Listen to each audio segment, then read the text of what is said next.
Bem-vindos ao Muito Além do Gesso, o podcast da ortopedia. Meu nome é Leandro Enisman e juntamente com os amigos Bruno, Matheus, André e Noel, apresentamos o Muito Além do Gesso. Se você não conhece a gente, vá lá no nosso Instagram, no podcast.ortopedia, para saber de tudo que está rolando. E já vou dizer para vocês aqui que tem uma promoção rolando dos Scrubs do Muito Além do Gesso, então se você ainda não se inscreveu para ganhar um pijama cirúrgico, vá lá no nosso Instagram para entrar nesse concurso. Em breve a gente vai sortear os Scrubs. E também, hoje estamos no episódio 39, e como a gente gosta de números redondos, nosso próximo episódio vai ser o 40. No episódio 40 a gente vai fazer uma live para gravar ao vivo o episódio, para vocês poderem participar, fazer perguntas. Vai ser muito legal, então fica de olho no Instagram que a gente vai mandar essa novidade para vocês. Começando agora então o nosso 38º episódio, como sempre com um convidado, nesse caso uma convidada muito especial, que é a Maia Fogel. A Maia é psicóloga especializada em saúde dos pacientes e das pessoas transexuais. É um assunto super interessante que eu acho que nós todos como ortopedistas temos muito a aprender. Maia, boa noite, obrigado por estar aqui com a gente. Queria que pudesse começar se apresentando para o pessoal, acho que vai ser bacana. Boa noite, obrigada pelo convite, estou super feliz e curiosa de estar aqui, confesso, acho que vai ser uma boa conversa. A gente tem que falar de transgredir, acho que tem uma conversa de uma psicóloga que, não sei se é especializada, mas que é uma estudiosa com certeza das transidentidades, com vários ortopedistas, é no mínimo muito interessante. Então, obrigada. Eu sou psicóloga e psicanalista, eu atuo com as transidentidades há um pouco mais de 15 anos, eu passei mais de 10 anos no ambulatório do processo transexualizador do SUS, primeiro no HC, depois por 2 anos na Santa Casa. Hoje eu tenho um curso junto com uma pessoa que é uma referência dentro da psicanálise nesse assunto, e a gente forma psicanalistas, psicólogos, psiquiatras, entre outras especialidades, que precisam entender que as pessoas trans e de gênero não conforme, não binárias, travestis estão aí, e as nossas formações dentro da saúde não acompanham. Então, o nosso curso entra nessa área. Muito bom. Maia, que honra enorme você estar aqui. Eu tenho uma pergunta para você, mas eu vou formular ela de um jeito diferente. O Muito Além do Gesso, ainda bem, com essa evolução, a gente está tendo audiências que superam 99,9% de todos os congressos de ortopedia, tá? Na mesma sala. Então, vamos fazer uma brincadeira que está vindo uma pessoa de um outro planeta, que para ela trans é só um tipo de fratura. Ela nunca tem que explicar para a Maia melhor essa piada, eu acho. Tem uma fratura que é chamada trans, que é a transtrocanterica, mas imagina que ela nunca conversou. Ela não sabe da existência das pessoas trans. Ele é o típico, vamos até usar essa expressão, mas é o tiozão do churrasco. É um planeta de tiozões do churrasco. E que eles vivem nesse planeta e eles pela primeira vez pisaram no planeta Terra. Conta pra gente, como você conversa com a pessoa trans, como você se refere, como você fala sobre isso. Eu acho que talvez isso seja até um guia para a gente aprender e também como educar as pessoas que eventualmente não sabem se relacionar com as pessoas trans. Mas você quer que eu fale com a pessoa trans ou com o tio do churrasco? Com o tio do churrasco. Com os tios. É para explicar para os tios do churrasco de uma maneira simples, para que ele realmente consiga evoluir, para que ele consiga se melhorar de certa forma. Desculpa, falei palavrão, nem sei se pode depois. Pode, lógico, a gente fala direto. Tenho esse hábito. Cara, falar com o tio do churrasco eu acho uma das coisas mais difíceis, assim, apesar da gente estar generalizando, e eu entendo eu achei. Você é foda, né, André? Sabe por quê? Você vai ali no pontinho, assim, fala. Porque a gente tem o tio do churrasco que não quer aprender, mas a gente tem o tio do churrasco que quer aprender. E a gente acredita variedade e diversidade no planeta dos tios do churrasco. Porque a gente fala do planeta, mas de certa maneira, com as segmentações sociais, até mesmo de redes sociais, as pessoas vivem nos planetas das pessoas parecidas com elas. Então, eu acho que explicar como elas devem se relacionar talvez seja o primeiro passo. Talvez seja uma maneira polida de falar, olha, como você fala bom dia naquela língua. É isso que eu acho que pode ser um passo importante para a gente dar por aqui. Vocês pensaram em como vocês iam me dar boa noite hoje? Não. Vou confiar mais no Matheus, que realmente nunca me viu na vida também por essa tela, né? Bruno, você se manifesta aí também. Né? Você pensou, você passou a tarde falando, porra, como é que é essa psicóloga aí doida que trabalha com essas coisas, como é que eu vou dar boa noite para ela? Vocês pensaram nisso? Tirou a tarde de vocês? Uma pessoa trans também não. Entendendo que, vamos começar do começo, que eu acho que vai ajudar a responder a pergunta capciosa aí do meu amigo. Mas bem intencionada, não é capciosa. Muito bem, muito bem. Sim. Esse é um elogio, eu juro. Tá não, bom. é assim, é porque eu acho interessante, por isso que eu acho importante pontuar um conceito básico. Né? Não conheço o Matheus e o Bruno, mas vou partir do princípio, se eu estiver errada, vocês me cortem, que vocês são homens cisgêneros. O Lei e o André eu sei, então eu posso falar. Eu também sou uma mulher cisgênera. E a gente tem pessoas cisgêneras, a gente tem pessoas transgêneras, e a gente tem pessoas não binárias, e a gente tem identidades travestis. E bem-vindo a 2021. E o tio do churrasco, que não percebe que ele é um tio do churrasco que cagou para a diferença do mundo, mas tem o tio do churrasco que é um puta cara legal, que vai fazer a piada do pavê e a gente vai ficar irritado. Mas ele é um cara que vai sentar do meu lado e falar, pô, Maia, me conta como é teu trabalho, que eu acho interessante entender. Se esses caras não entenderam que eles são diferentes, né, porque a gente tem uma singularidade independente da pessoa ser cisgênera ou transgênera, fica bem difícil de conversar. Será que eu respondi? Tentei colocar o conceito que eu queria? Perfeito. Acho que precisa ter alguém querendo ouvir para a gente poder explicar alguma coisa, né? Concordo muito com o que você está falando. Maia, desculpa, Lê, mas eu vou perguntar, porque eu acho que isso é importante.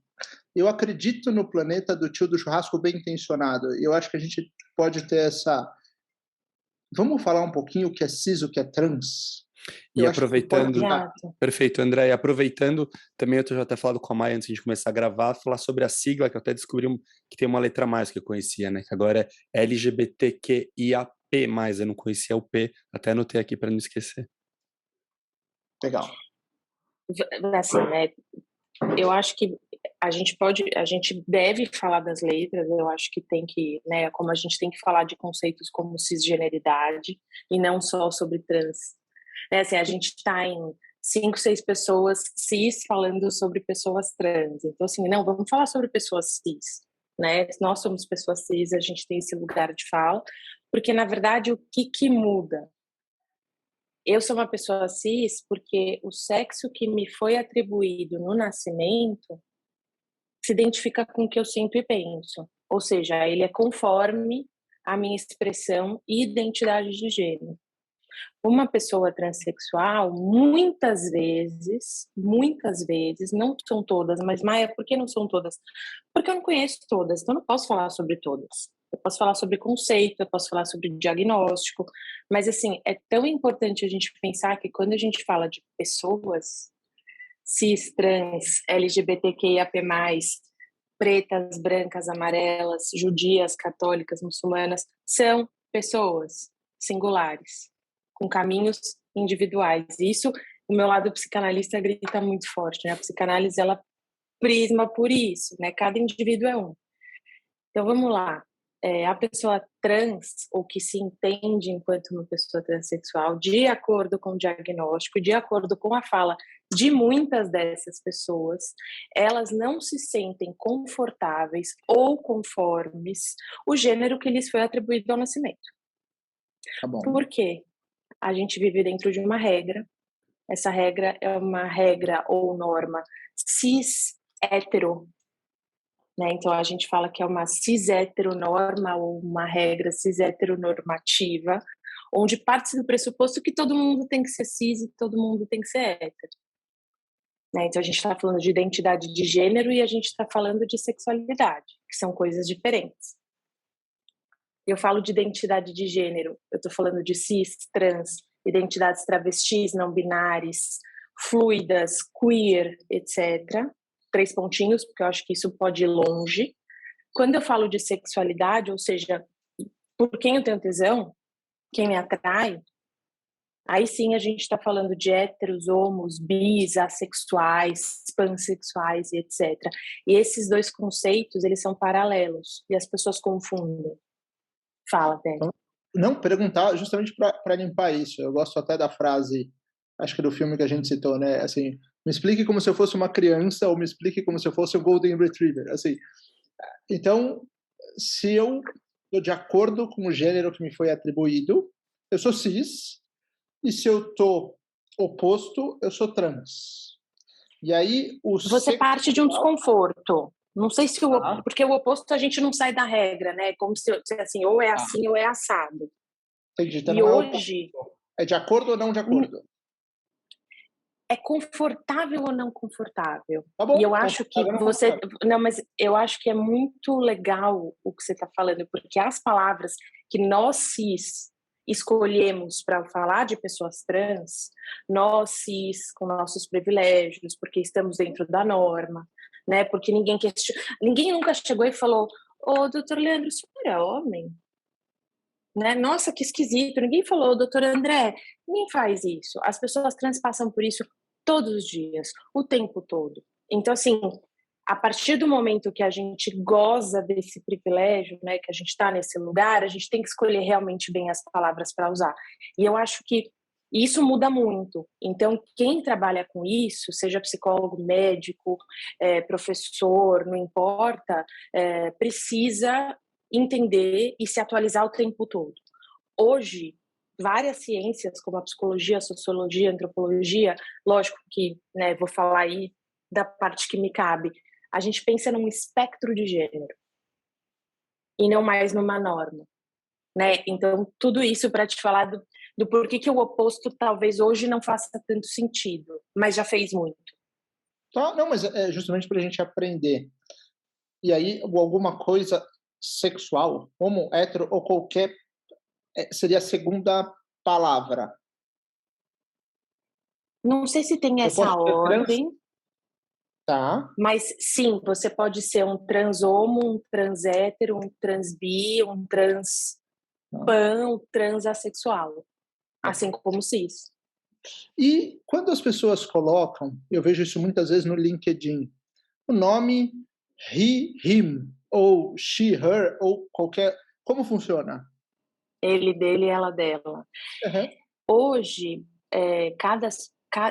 justamente, acho que a gente está indo num negócio bem didático, assim, justamente por a gente pensar nesse espectro. Por exemplo, vocês olham para mim, tem meu nomezinho aqui no Zoom, né? Vocês olham para mim e automaticamente eu imagino que vocês pensam que eu sou Maia, pronome ela, dela. Mas em algum momento do meu percurso eu estou me entendendo de outra forma e estou experimentando com a certeza de que eu quero que se troque o pronome. Então eu vou escrever ele, dele. Aí vocês vão falar, mas putz, não estou vendo. E aí eu vou dizer, problema de vocês. A gente tem que respeitar como a pessoa se coloca.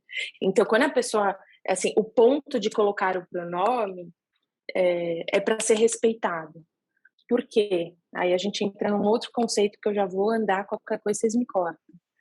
A gente tem um conceito, quando a gente fala de transidentidades, que é a passabilidade de gênero, né? Então, quando as pessoas ditas ou como se entendem transexuais, transgêneras, enfim, tem diferenças aí nos conceitos, elas podem ou não tomar hormônio, elas podem ou não fazer intervenções cirúrgicas. E a ideia de passabilidade, você ser passável, é você não se parecer trans, ou seja, você chegar ao mais próximo do cis possível.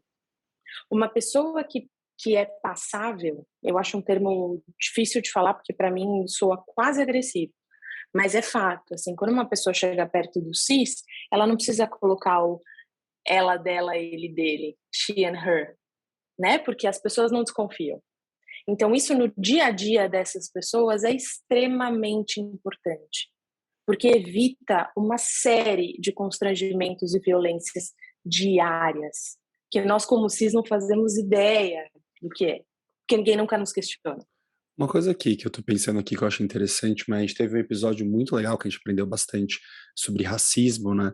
E as meninas explicaram pra gente muito sobre a questão do racismo estrutural, porque quando a gente pensa em racismo, a gente pensa muito naquela coisa muito escancarada, que seria alguém pegar e xingar uma pessoa porque ela é negra e tal. E elas contaram muito pra gente sobre o racismo estrutural, que são muito das pequenas coisas que são essa agressão diária, né? Mas minha impressão é que quando a gente está falando de transidentidade, isso é um pouco diferente, porque eu acho que daí sim, o trans ou a trans, ainda mais acho que no Brasil, vive sim agressões diretas mesmo, né? Não é só essa coisa da coisa meio velada, acho que tem uma coisa muito direta, né? Sei lá, eu vi um dado até num outro podcast que você participou, que o Brasil é o país que mais mata pessoas trans, né? Acho que não tem uma coisa, não tem mais nada, então minha aposta péssima hoje, não tem nada mais violento do que se matar uma pessoa, obviamente, né? Então conversa um pouquinho com a gente sobre essa questão dessa violência que os trans e as trans são submetidas no Brasil e no mundo, possivelmente. É isso, Lê, assim, é um dado da ONU e é Uhum. importante a gente citar aqui a ANTRA, que é a Associação Nacional de Mulheres Trans e Travestis, que tem sempre dados atualizados, tem Instagram, é @antra, com N, então a gente está no, se eu não me engano, no 12º, meninas, se alguém estiver ouvindo da ANTRA em algum momento, eu estiver falando errado, me corrige, mas eu acho que é o 12º, 13º ano em que o Brasil ganha essa colocação incrível do país que mais mata pessoas transexuais e travestis no mundo. A expectativa de uma mulher trans travesti no Brasil é de 33 anos. Nossa, A expectativa de vida. isso é super É importante falar literalmente para. você sair de casa todo dia e não saber se você volta vivo. Nossa, é super importante te falar isso para mostrar por que é importante as pessoas entenderem todas essas questões, porque a gente está mexendo aqui, a grande maioria da nossa audiência são alunos de medicina, ou médicos, ou profissionais de saúde, eles têm que entender a importância da gente saber essas coisas para a gente ajudar as pessoas e transformar num ambiente mais acolhedor. A gente gosta muito de dado, né, como médico, mas eu tinha uma pergunta que eu estava pensando. Você tem ideia de algum dado, não sei se brasileiro ou do mundo, de qual o tamanho da população trans, assim, quantos por cento da população é trans? Você tem uma ideia mais ou menos? Eu tenho porque, enfim, faço projetos acadêmicos, mas não exponho não, porque eu acho que no Brasil, principalmente, isso é uma grandíssima furada. Porque é isso, né? Percentagem de população trans, de acordo com o quê? Com o diagnóstico do CID-10, que fala de transexualismo, né? Porque aqui não se usa o DSM, o DSM, a gente tem um CID-11 saindo, o Conselho Federal de Medicina atualizou a resolução para crianças e adolescentes no ano passado. Eu vi a primeira criança em 2011. Né? Então, eu assisto e acompanho crianças trans há tanto tempo, elas não são reconhecidas pelo Conselho Federal de Medicina até o ano passado. Então, assim, esses dados no Brasil... Maia, vou te compartilhar um dado, tá? Eu me formei em 2005 e eu tive 0 aulas sobre sexualidade, eu diria, mas vou falar de trans diretamente, que é o tema do nosso podcast, 0. E, de certa maneira, a ortopedia em especial, a ortopedia é uma especialidade majoritariamente masculina, cis-hétero, vou chamar dessa maneira, de certa forma. Heteronormativa, né? Heteronormativa, vou aprendendo também durante. E do planeta dos tiozões. Então, eu acho que eu acho que é muito importante para a gente. Eu acho que a gente conseguir falar para esse pessoal e também aprender, eu acho que isso traz, assim, com certeza, não só para você melhorar como pessoa, mas para você também saber como tratar as pessoas, para você ser respeitado porque você respeita melhor as pessoas e para você entender o problema do outro, ser mais simpático, ser mais agradável. Então, eu acho que isso está sendo espetacular. Eu acho que a gente ter esse palco para trazer temas diferentes para os ortopedistas e para quem quiser ouvir, lógico, é muito bacana. Maia, explica para a gente, assim, vou falar uma situação do dia a dia. Eu estou lá no pronto-socorro, chegou um paciente que tem um nome que você vai ler uma ficha, tá? Você não está vendo o paciente, mas que tem um nome masculino Geralmente o que acontece é o seguinte, chega alguém, eventualmente do atendimento, e te comenta que o paciente prefere ser chamado pelo nome feminino. É isso que acontece. Ponto. Como Nem você... usa nome social, nem usa esse termo. Não, de certa maneira o sistema, na maioria dos lugares, assim, ele nem tem essa lacuna. Chega o atendente do seu lado e fala assim, olha, chama ela de tal. É isso que você tem de informação. Qual a maneira correta? Qual a maneira polida? Qual a maneira certa? Então, eu acho que eu vou te dar 2 exemplos da minha vida profissional, tá? Uma delas é o meu consultório. Eu trabalho num prédio comercial que só tem consultórios da área da saúde, o que eles chamam de consultórios médicos, consequentemente, enfim, eu não sou um deles, mas enfim, só pontuando aí a crítica. Um ponto interessante. Também? E aí tem um bando de psicólogo, psicanalista, enfim, mas tem tudo. Tem no primeiro andar é uma clínica ortopédica, inclusive, gigantesca. Embaixo tem um laboratório gigantesco. Só para pontuar que é um prédio muito grande. Então, ou seja, a gente tem uma recepção que é terceirizada, que todos os pacientes têm que passar e fazer aquele esqueminha de qual o CRG, tira uma foto, bibibi. Quando eu cheguei lá 10 anos atrás, eu cheguei lá em 2011, eu vi que eu esqueci, assim, falha minha, começa daí, né? Como a gente tem que se policiar e se cuidar o tempo inteiro enquanto pessoa cis hétero, né? Enquanto dentro da norma, enfim, que eu acho que tem tudo a ver com o que o Lê estava falando da questão do racismo estrutural. Acho que eu até vou voltar um pouco, porque vale a pena pontuar, é uma coisa que eu tenho me debruçado em estudo, assim, a gente hoje, assim, aí eu vou dar minha opinião, que enfim, é sempre um pouco mais radical, mas é isso aí.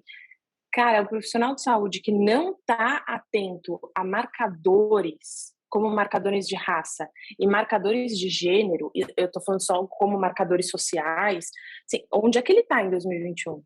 Em São Paulo, lógico, né? Estou falando aí da nossa bolha hiperprivilegiada, dos melhores hospitais, das melhores formações. Porra, onde você tá? Onde você tá? Você vai ficar esperando a aulinha de alguém? Você vai lá no Google? Cara, se mexe, né? As pessoas não têm, os negros não têm que ficar dando aula para os brancos, né? Assim como os trans não têm que ficar dando aula para cis, porque eles têm que sobreviver todo dia, eles têm um pouco mais de trabalho. Estou sendo super irônica. Então, assim, tirando isso de cena, eu mesma, quando em 2011 entrei nesse consultório, esqueci. Estava lá preocupada com a minha mudança, muito interessada ali no meu consultório novo, blá, blá, blá, e esqueci completamente de que eu precisava treinar aquela recepção.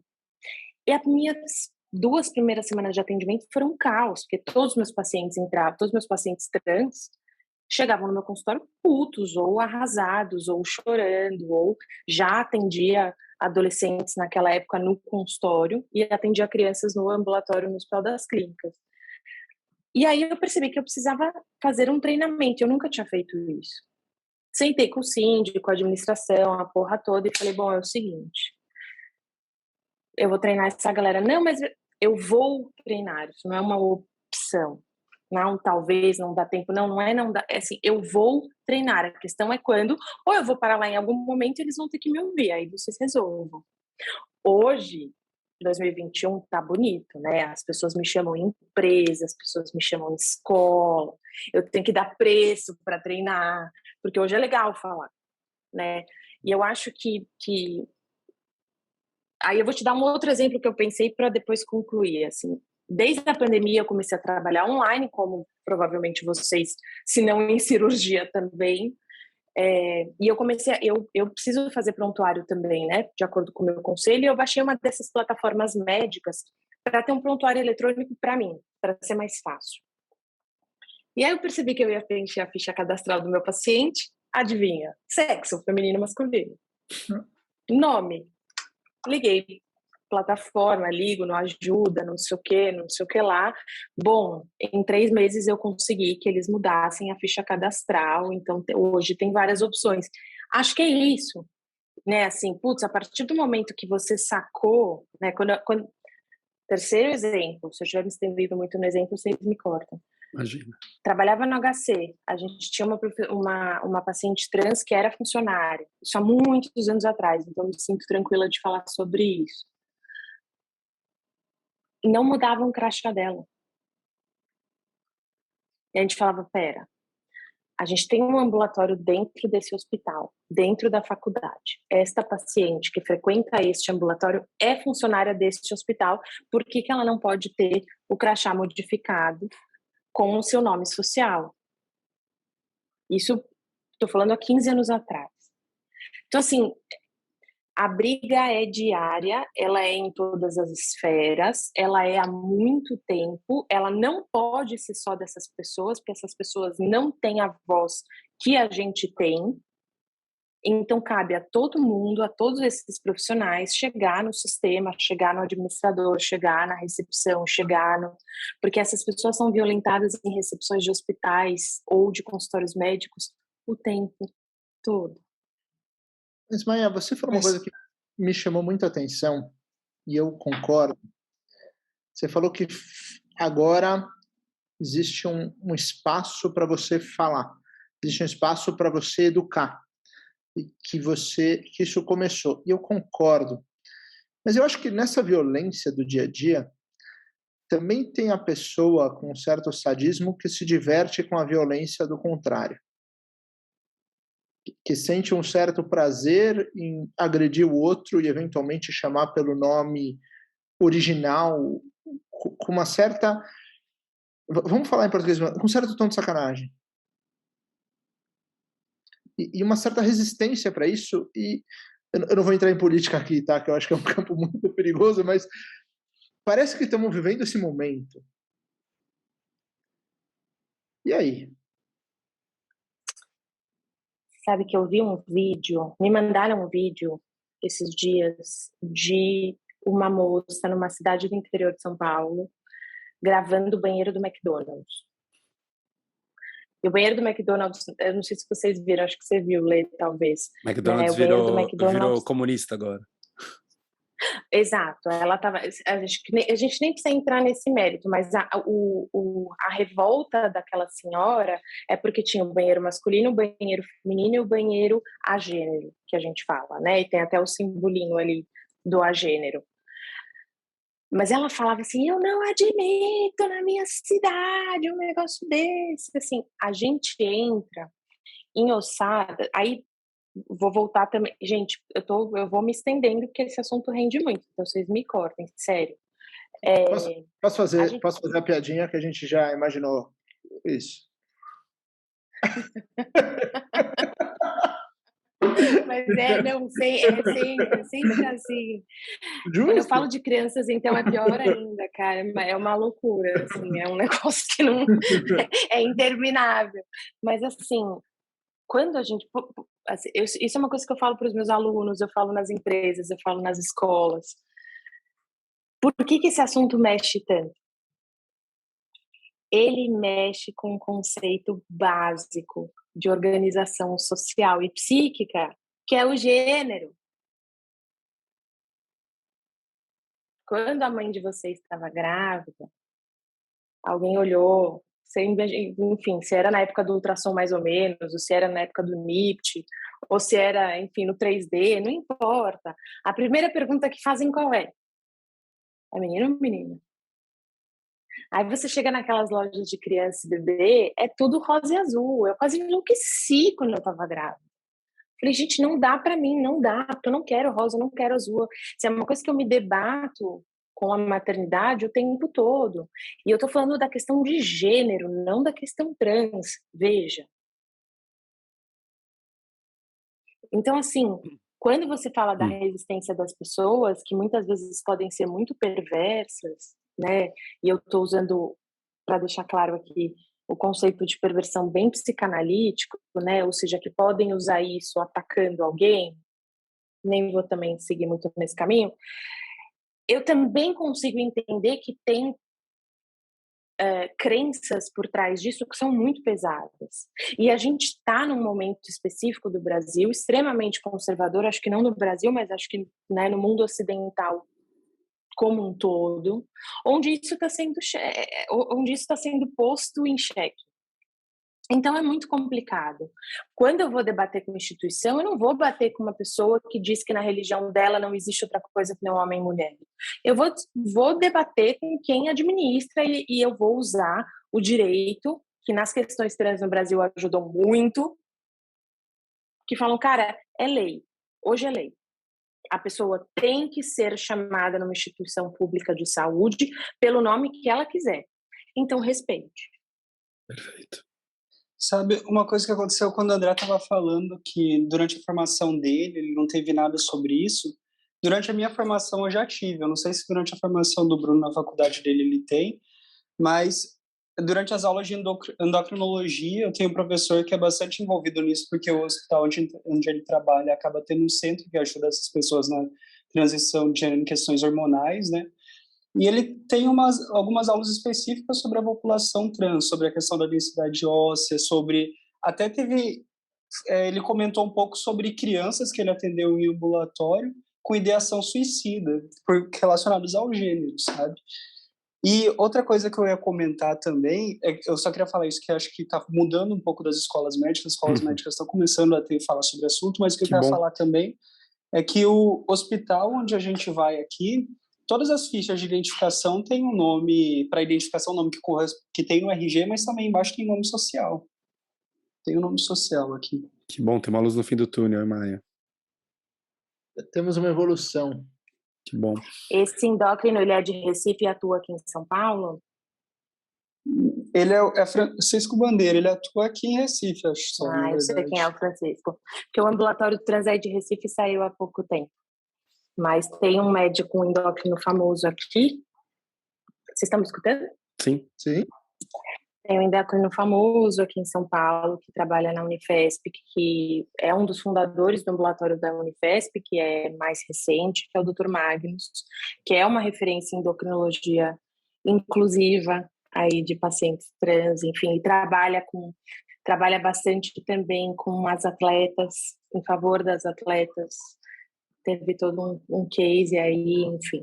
Então já vou aproveitar o gancho agora. Por isso que eu pensei nele. Então, Maia, já vou aproveitar o gancho que você levantou a bola aqui, eu vou cortar, porque um assunto, acho que a pessoa aqui da ortopedia gosta muito de esporte, tem muita gente que gosta de medicina esportiva, já abordamos esse assunto várias vezes aqui no podcast, que são os trans e as trans no esporte, né? Tem a visão de, poxa, a pessoa se identifica com gênero, ela vai ter que competir naquele gênero, mas tem a discussão da vantagem de força, né? Principalmente quando está pensando na mulher trans, que antes era um homem, né? Qual que é a tua visão sobre essa questão dos trans no esporte? Joguei a bomba. É uma bomba mesmo. Eu diria que essa mulher trans, ela foi identificada como um homem no nascimento, né? Mas talvez ela nunca tenha se sentido homem, ou talvez ela sempre tenha se sentido uma mulher trans, enfim. Gosto sempre de pontuar para a gente tentar entender essa linha de fala. A questão dos hormônios é isso. Acho que vocês podiam chamar um dos endócrinos para conversar. Ela é bem complexa. Eu vou falar de um jeito mais... Óbvio que eu minimamente tive que aprender sobre hormônios. Não tem como você ser um profissional de saúde e trabalhar com a população trans se você não tiver o mínimo de base, né? Eu diria que os endocrinologistas são uma das estrelas aí na área da saúde nessa população. Cara, até onde eu entendo e confio nesses endócrinos que me passam essas informações, quando vamos falar de adulto, tá? Adolescente e criança é uma outra ossada muito mais complexa, muito mais tabu, enfim, vamos falar de adulto, né? Acima de 18. Que é, em tese, o que a lei permite no Brasil. Acho que é importante também deixar isso claro aqui como informação, né? Hoje, no Brasil, pessoas trans só podem usar hormônios do sexo oposto, isso pensando em linguagem médica, né? Então, nos artigos, o que eles chamam de cross-sex hormones, a partir dos 18. Mas, Maia, eu sei que no ambulatório X ou YW eles estão dando com 16. É em caráter de pesquisa a partir da resolução de 2020 do Conselho Federal de Medicina. Lei básica é a partir dos 18. Oi? Não parece tarde? Então, depende. Tá. Acho que esse começa um ponto aí da história, né? Tá. Mas assim, E como essa é a regra desde sempre, vamos partir dessa regra. A pessoa chega lá com 18, vamos falar de uma mulher trans, né? Ela vai passar por uma consulta com um endócrino que a gente espera que tenha estudado esse assunto, porque não é qualquer endócrino que pode simplesmente, vou lá, né? Não, os protocolos não são iguais e não tem que ser iguais. Começa daí. Né, assim, a gente teve esse problema no SUS durante muito tempo. Os protocolos de hormônios femininos para as meninas trans eram todos iguais. E dava muito rolo. Óbvio, tem milhões de processos complicados que podem acontecer no meio, eu também não vou entrar sobre isso, nem é minha área. O fato é que você não entra só com hormônio feminino, você também entra com bloqueador. Então, em tese, essas meninas vão ter uma testosterona zerada ou quase zerada. E aí o argumento principal que eu escuto é que o corpo dela já desenvolveu de um jeito. Bom, mas isso se enfraquece, né? Então, assim, eu acho tão complicado porque eu não acho que, assim, eu posso ficar falando de números porque eu até sei, posso falar de miligramas, posso falar de dosagem de hormônio, mas eu não acho que é esse o ponto. Assim, eu sei que eu tô puxando sardinha pro meu lado, mas assim, quando o cara trans, neozelandês, vai ser o primeiro halterofilista, homem trans a disputar uma Olimpíada, ninguém reclama. Por que ninguém reclama? Mas reclama da menina que é incrível no vôlei brasileiro. Por que, pergunto a vocês, queridos doutores cis ortopedistas, por que ninguém reclama do menino trans halterofilista? Assim, vou dar a resposta, acho que é o que as pessoas pensam, porque o menino não vai ganhar e a menina faz muita diferença, né? Daí fica... Só que a dosagem de testosterona dele é muito maior que a sua, Lê. Eu não preciso saber a sua nem a dele, eu tenho certeza. Eu rasgo meu diploma se eu estiver errada. Se ele trabalhar isso desde os 18, fizer os treinos dele direitinho, porque ele não faz 500 mil operações, cirurgias, consultas, etc., igual vocês que não conseguem treinar igual um atleta, ele vai ter uma vantagem absurda em cima de você. Tanto que ele ganhou. A minha visão, e honestamente daí também, assim, por mais que a gente seja médico, a gente é ortopedista, então não sei dizer com tantos detalhes, por exemplo, quando você pega o caso da menina do vôlei, que eu acho que é um dos casos mais conhecidos, né, até onde eu sei, não sei grandes detalhes, foi uma pessoa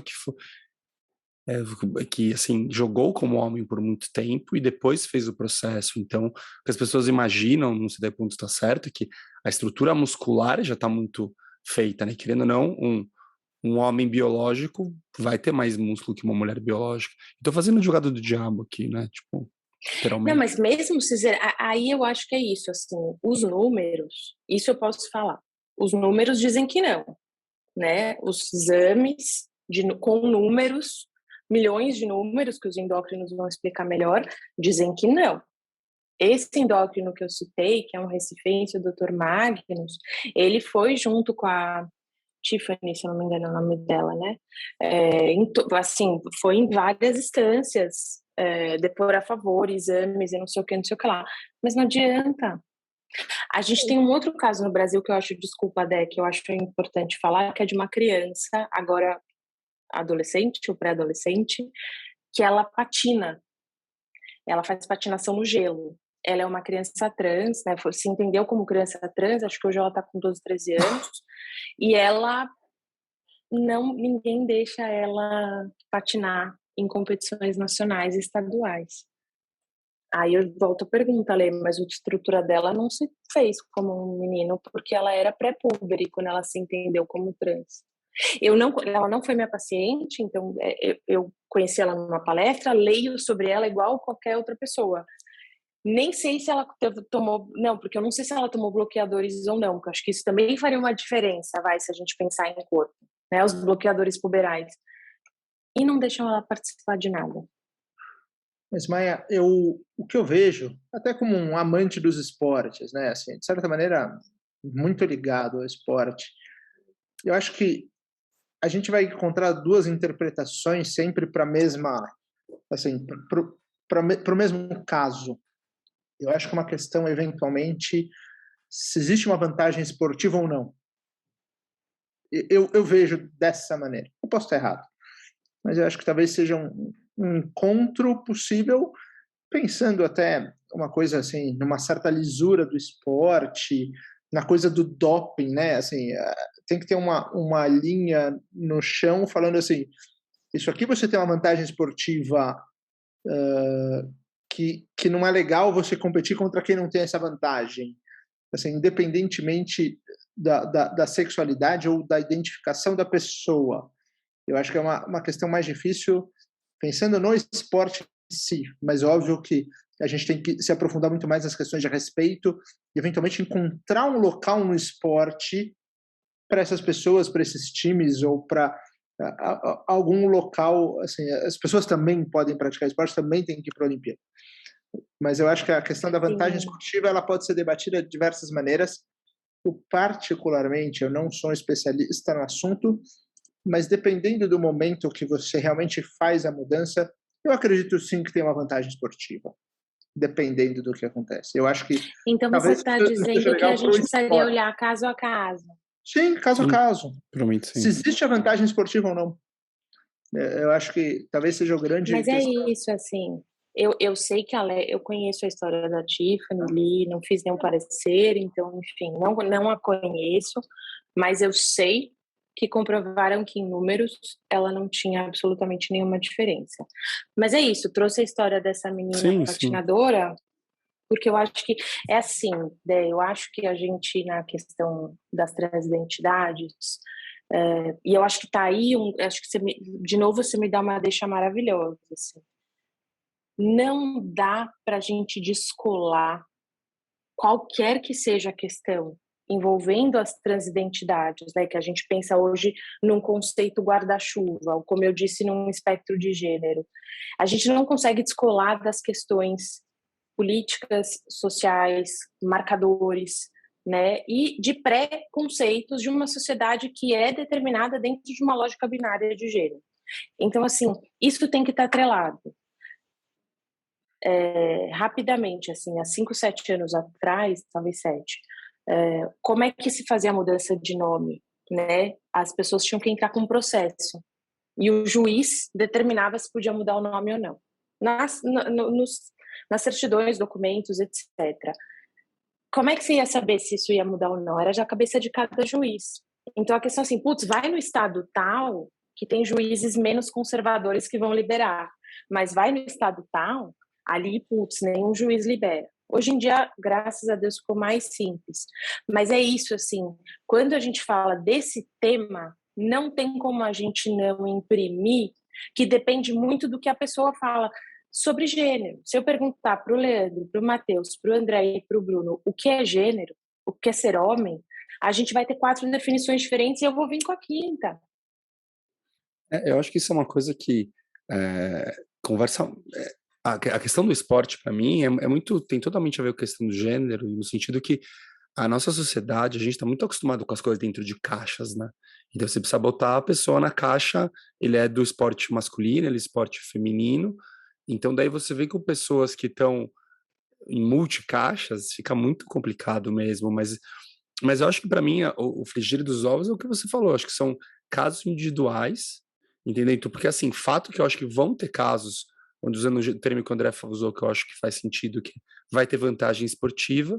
Esses casos provavelmente realmente vão ter que ser tratados diferentes, vai ter casos que não vai ter vantagem esportiva, e esse julgamento tem que ser feito com o máximo possível de cientificidade, sem ter preconceito, como você está falando, que isso aqui é muito fácil de falar desse jeito e difícil de fazer, né?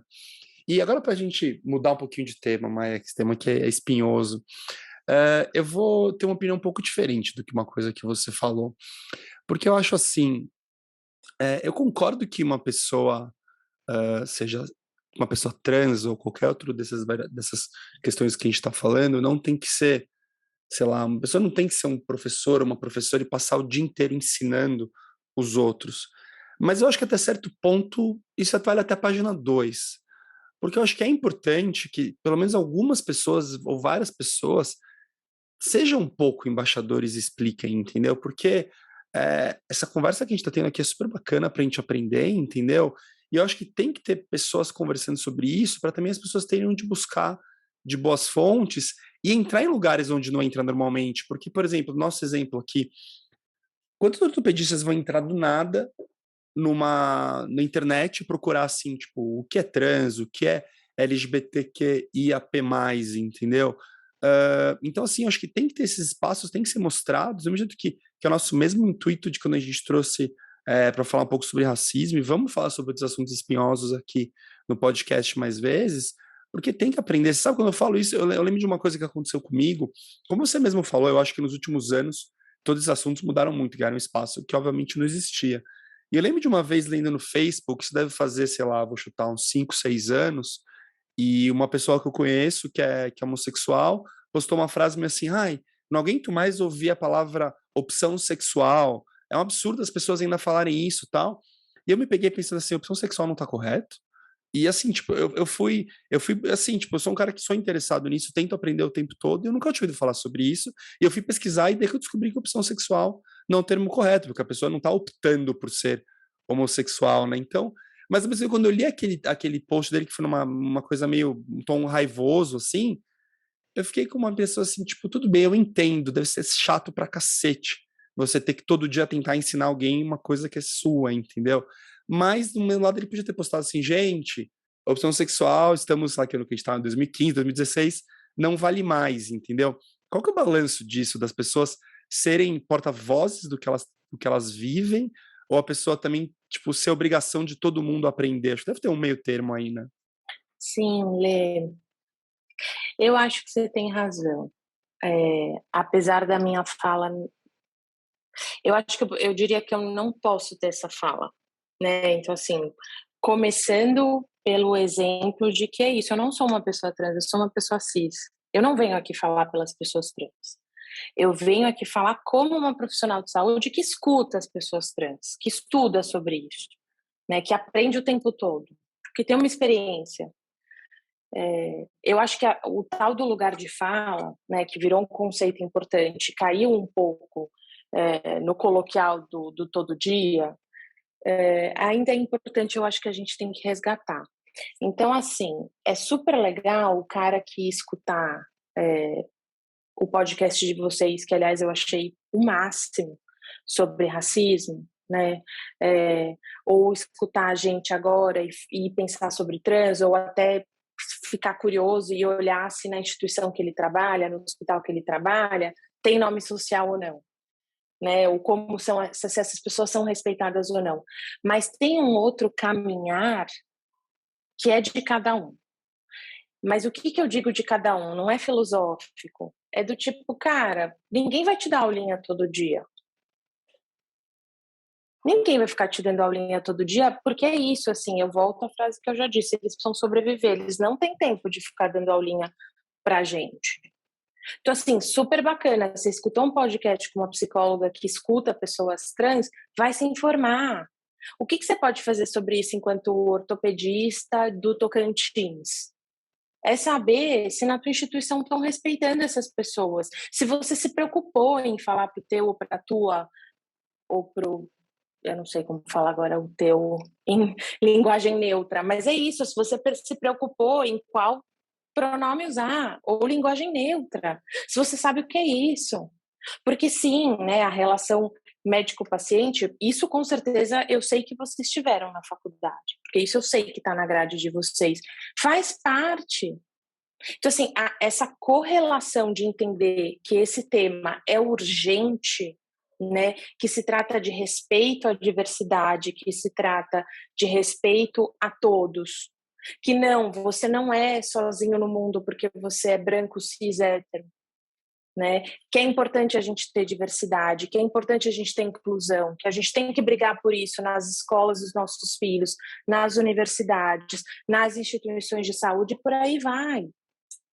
Porque não adianta um bando de gente branca, cis, hétero, querendo falar sobre direitos, né? E, ao mesmo tempo, por outro lado, assim, que bom que a gente tem embaixadores, né? Se eu conseguir passar essa palavra para alguém em algum momento, eu fico muito contente, mas essa pessoa vai ter que seguir um caminho aí, né? E ela tem essa responsabilidade. Eu acho que, como a gente fala com profissionais de saúde, eu falo muito isso para os meus alunos. Tipo, cara, você recebe uma pessoa trans no teu consultório, você sabe que ela tá fazendo uso de hormônios por conta, Você precisa falar para ela o que isso prejudica, o quanto isso faz mal. Ah, mas eu não sou médica. E daí? Você precisa entender sobre isso, minimamente. Você não precisa saber se é o estrógeno, ou a testosterona, ou o bloqueador, não é isso. Mas você precisa entender que é uma questão de saúde, que ela pode ter trombose e mais uma porrada de coisas e basicamente ela pode morrer. Você precisa saber. Sabe, Maia, É disso que eu tô falando. Eu não sei se eu fui clara, mas eu espero que tenha sido. Eu vou comentar um caso, logicamente sem falar o nome, mas eu lembro bem que isso foi um ano depois do meu R4, então foi 2011. A gente recebeu uma paciente trans que teve uma fratura transtrocantérica. Por um acaso, ela tinha injetado no glúteo um silicone industrial. Isso, de certa maneira, implicaria um pouquinho na maneira que a gente trataria cirurgicamente por um certo risco ali técnico. Você poderia fazer um corte, não saberia o que encontrar, podia ter o silicone, infecção, algo do gênero. Mas a gente não sabia nem como falar com a pessoa. Muito menos como tratar, muito menos, assim, realmente eu me senti o tiozão do planeta diferente. E na época realmente eu não tinha a consciência que eu tenho hoje. Então acho que esses ensinamentos que a gente teve hoje e poder propagar isso para que as pessoas possam evoluir. Sim, você pode evoluir por bater a cabeça na parede ou por aprender de algum jeito. Então acho que isso é muito importante mesmo. Então, assim, só agradecer. Eu acho que se a gente conseguir trazer essa mensagem para uma população que não sabe isso, eu acho que já é um grande caminho, sabe? No final das contas, eu até acho que o caminho poderia ter sido diferente, mas com certeza o que mudaria muito para a pessoa é ela ter sido mais respeitada no momento que ela precisava de ajuda. Então, acho que isso é muito bacana. E obrigado por você ter vindo aqui hoje. Perfeito, André. Concordo em gênero, número e grau, não sei se pode falar agora, porque eu fiquei confuso. Mas em todo caso, eu concordo. Acho que sim, a partir do seu gênero. A partir do meu gênero, né? E concordo totalmente. Acho que todos nós que somos médicos aí já passamos situações semelhantes, né? Eu operei uma mulher trans também com o mesmo caso, também uma prótese de quadril com silicone industrial, que me contou que acho que ela estava há mais de 10 anos procurando atendimento, que ninguém queria operar ela. E assim, tem a justificativa de infecção e tal, mas eu me pergunto o quanto não tinha de preconceito, entendeu? Se alguém parou para explicar e para conversar. Então, acho que o nosso objetivo principal aqui é justamente tentar levar essa educação para as pessoas, para que, se Deus quiser, a gente esteja ajudando aqui, de alguma maneira, por menor que seja, a população trans a ter pelo menos um cuidado melhor ortopédico pelo Brasil afora. Mas antes dos agradecimentos finais aqui, que o André já estava indo para o final, a gente sempre pede aqui para os nossos convidados uma indicação de um livro, um filme, um podcast, alguma coisa que pode ter relação com o assunto aqui do nosso episódio, ou não, fica à vontade, mas a gente queria muito ouvir a sua indicação. Cara, eu vou indicar um documentário que saiu recentemente de uma diretora brasileira de São Paulo, aqui de Campinas, que chama Limiar. Eu não sei o quanto, enfim, tem toda essa questão do lançamento, pandemia, então não foi para o cinema, infelizmente. A história é autobiográfica, é sobre o filho ou filha dela, e eu recebi ela num evento há poucas semanas atrás. Ela é maravilhosa, chama Coraci Ruiz. Então é isso, o documentário chama Limiar. Procurem, é fácil de achar pela internet, tem uma produtora que faz a distribuição, não é impossível de assistir. Olha, é uma das coisas mais lindas que eu já vi recentemente sobre esse tema, até por ser autobiográfico. Ela literalmente pegou uma câmera e gravou todo um processo do filho dela. Perfeito. André, tem? Não tenho. Tá bom. Então, a minha indicação de hoje, na verdade, acho que o Noel até já comentou, que é uma série da Netflix, chama Untold Story, que é uma série sobre... Untold, na verdade, só. Que é uma série sobre esportes em geral, muito bacana, mas tem um episódio específico, que é da Caitlyn Jenner, que Kris Jenner antes, desculpa, talvez Bruce Jenner. Bruce Jenner, Bruce né? Jenner. Bruce Jenner, que foi um atleta, a gente falou aqui de Olimpíadas, né? Um atleta olímpico, medalhista de ouro do decathlon, que é uma das provas mais difíceis das Olimpíadas. Pai das Kardashians, uma das coisas que as pessoas conhecem ele também, e conta a história da transformação dele, que ele, hoje em dia, então, é a Caitlyn Jenner, super interessante para gente, com o tema que a gente está falando de hoje, também super relacionado com o esporte, que é um tema que a gente gosta bastante. Maia, não era só um atleta, né, Lê? Era um galã americano. Todo aquele All-American, assim, né? Tipo, cara, vale exatamente. muito a pena ver todo. Ótima dica. Muito legal. Maia, super obrigado por estar aqui com a gente. Eu acho que uma das coisas mais legais da gente fazer esse podcast, para mim, para o André, o Matheus, o Bruno, é aprender com os nossos convidados, então tenho certeza que a gente aprendeu muito hoje. Tenho certeza que nossos ouvintes aprenderam muito hoje e com certeza estamos de portas abertas para você voltar, porque tem muito mais coisa para a gente aprender desse mundo tão fascinante que é importante para a gente, como profissional de saúde, aprender. Eu vou deixar aqui o microfone aberto para você agora, para você fazer alguma consideração final antes da gente encerrar o episódio. O que o André estava falando do atendimento, e acho que você também, né, Lê, quando você deu o seu exemplo, é assim, cara, médicos saberem atender bem, né, o bem que eu digo corretamente, as pessoas de gênero diverso, transexuais, travestis, salvam vidas, mesmo, né, então assim, se eu puder falar alguma coisa para os médicos que estão assistindo ou qualquer outro profissional de saúde, principalmente da rede pública, cara, aprendam sobre esse assunto, de verdade, acolher bem essas pessoas pode salvar uma vida. Então, espero que a gente tenha contribuído com alguma coisa. Eu agradeço demais, estou super feliz de estar aqui, adorei o papo. Obrigada. Que bom, mas a gente que agradece. Eu aproveito aqui para agradecer nossos ouvintes que estão aqui sempre com a gente.